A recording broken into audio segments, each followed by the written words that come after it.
तो आइए समझते हैं, बहुत ही क्विक रिवीजन करते हैं हम सेक्शन 9 ऑफ भारतीय साक्ष्य अधिनियम का, जो कि पहले हुआ करता था सेक्शन 11 इंडियन एविडेंस एक्ट का। तो ये क्या कहता है?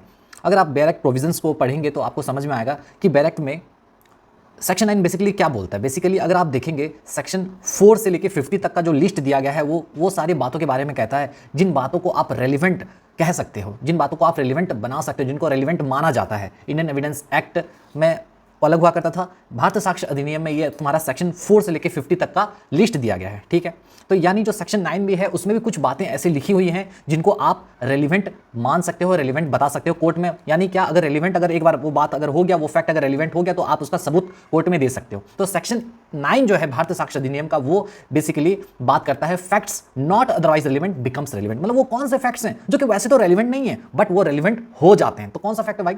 अगर आप इसका सेक्शन बेयर एक्ट देखोगे तो इसमें दो प्रोविजन दो क्लॉज दिया गया। पहला क्लॉज में बात करता है ऐसे फैक्ट्स जो कि तुम्हारा फैक्ट इन इशू या फिर जो रेलिवेंट फैक्ट है उसके साथ इनकंसिस्टेंट हो। अगर कोई फैक्ट तुम्हारे फैक्ट इन इशू के साथ इनकंसिस्टेंट है तो उस फैक्ट को भी रेलिवेंट माना जाएगा। मतलब सर ये क्या होता है? इसका मतलब क्या?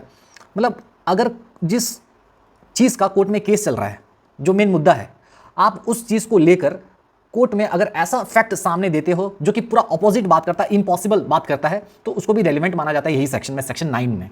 यानी क्या, जैसे फॉर एग्जांपल मान लो मिस्टर ए पर मर्डर का चार्ज है कि उसने मिस्टर ए ने मिस्टर बी का मर्डर किया था दिल्ली में। लेकिन अगर आप ये साबित कर देते हो कि मिस्टर ए मिस्टर बी का जब मर्डर किया था, जिस दिन किया था, संडे के दिन किया था, रात का 12 बजे किया था, उसी वक्त आप कहाँ थे? आप मुंबई में थे, दिल्ली में नहीं थे। यानी आपने क्या डिफेंस लिया? आपने प्ली ऑफ अलिबाई का डिफेंस लिया। तो प्ली ऑफ अलिबाई एक लैटिन टर्म है, प्ली ऑफ अलिबाई। अलिबाई का मतलब होता है भैया समवेयर एल्स। ठीक है, मतलब जब क्राइम हो रहा था, when the crime took place you were somewhere else। समझे कि नहीं? you were somewhere else, आप और कहीं पर थे। तो समझ में आया? तो ये तुम्हारा पहला क्लॉज बात करता है इनकंसिस्टेंट फैक्ट के बारे में। अगर आप सेकंड क्लॉज में जाओगे, वो बात करता है तुम्हारा ऐसे फैक्ट्स जो कि फैक्ट इन इशू या फिर रेलिवेंट फैक्ट के एग्जिस्टेंस या फिर नॉन एग्जिस्टेंस के प्रोबेबिलिटी को बढ़ाते हो या फिर घटाते हो। यानी वो उसको हाईली प्रोबेबल करते हो या फिर हाईली इम्प्रोबेबल करते हो, तो वो फैक्ट भी रेलिवेंट माना जाएगा और उसका भी एविडेंस सेक्शन 9 में दिया जा सकता है। तो उसमें कौन सा फैक्ट्स था? मतलब जिसमें इम्पॉसिबल वाला चीज़ नहीं है, पॉसिबिलिटी वाला चीज़ है। जैसे मिस्टर ए पर चार्ज है कि उसने मिस्टर बी का मर्डर किया था।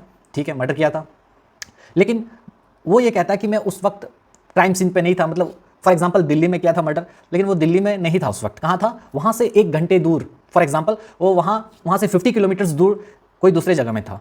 तो जैसे ये सबूत दिया, तो इससे क्या ये साबित हो जाता है? क्या इससे ये साबित हो जाता है कि उसका वहां पर प्रेजेंट होना इम्पॉसिबल था? बिल्कुल नहीं। ठीक है, तो यानी क्लॉज 1 में ये कवर नहीं होगा। तो कहां पर कवर होगा? ये क्लॉज 2 में कवर होगा, क्योंकि जैसे ये फैक्ट सामने रखा तो इससे ये पता चल रहा है कि हाँ, एक चांसेस तो बन रहा है कि ये हो सकता है कि प्रेजेंट हो क्राइम सीन पर, लेकिन चांसेस इसका कम है, इम्प्रोबेबल है, लेकिन रेलिवेंट माना जाएगा यही क्लॉज में। समझ में आ रहा है? तो यही 2 एग्जाम्पल आप कह सकते हो आपके बेयर एक्ट में दिया गया है, और इतना ही रखते हैं। प्ली ऑफ अलिबाई आपका यही सेक्शन में, प्ली ऑफ अलिबाई का जो मेन प्रोविजन है सेक्शन 9 में ही बताया गया है। ठीक है, आई होप आपको ये वीडियो अच्छा लगा होगा। मैंने actually this is the first video, ये पहला वीडियो था। मैं सोचा ट्राई करता हूँ बनाने का, और मुझे बताइएगा कि आपको कैसा लग रहा है। मैं ट्राई करूँगा फुल वीडियो बनाने का, ये बस ट्रायल चल रहा है, एक्सपेरिमेंट चल रहा है। मुझे बताइएगा कि कैसा लग रहा है आपको। ठीक है, चलिए बाय।